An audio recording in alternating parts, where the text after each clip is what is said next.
Options Coalition, many of our members are the frontline workers who work with families in the welfare to work system. We're very grateful to the faith organizations that have come to stand with them and to be part of this today. Thank you so much. So here are the policies we're concerned about and why we're here this afternoon. General assistance. Minnesota created the General Assistance Program in 1973.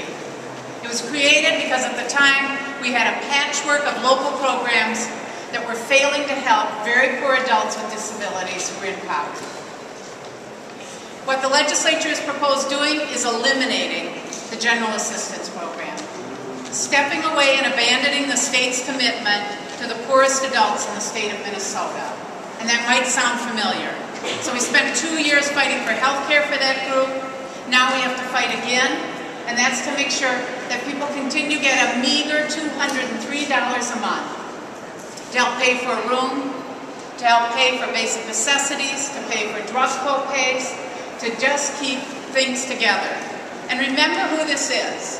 These are vets. These are workers who did not have short-term or long-term disability insurance when they were working, and when struck with illness, were left behind not only by their employers but everyone else, and now the state wants to do the same. We don't want to see that happen. And the legislature has proposed, what? Block grants to local communities.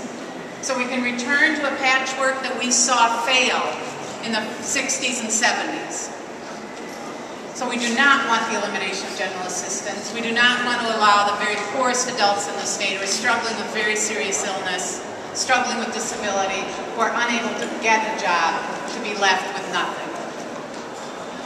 There are two other proposals in that budget that aim at the Minnesota Family Investment Program. This is the program we created as part of welfare reform. We call it a welfare to work program. But the first cut aimed at the similar group. They would take $50 a month from families where the parent is so disabled the federal government has said that parent is unemployable, and she's trying to raise children $5,000 below the poverty line, because that's what we allow. And $50 a month to most of us doesn't mean much, but I can tell you the stories we've gotten, and the one that really, I thought, said it best, was a woman in this situation with severe mental illness, who already, without a cut to her assistance, has missed therapy appointments because she can't afford the bus fare. So we are asking disabled moms and children to face homelessness to solve this budget crisis. And finally, a proposal that would restrict the ability of parents who are on MFIP to get the education and training that could get them in the sort of jobs that would allow them to leave assistance behind for good.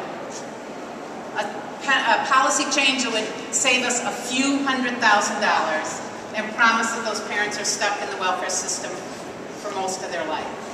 All three policies say that if you fall in crisis and that crisis puts you in poverty, we're going to close the doors out of poverty. So if it's a disability that's put you in crisis, we're going to leave you with almost nothing.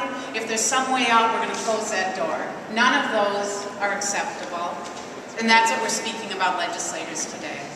Thank you for being here.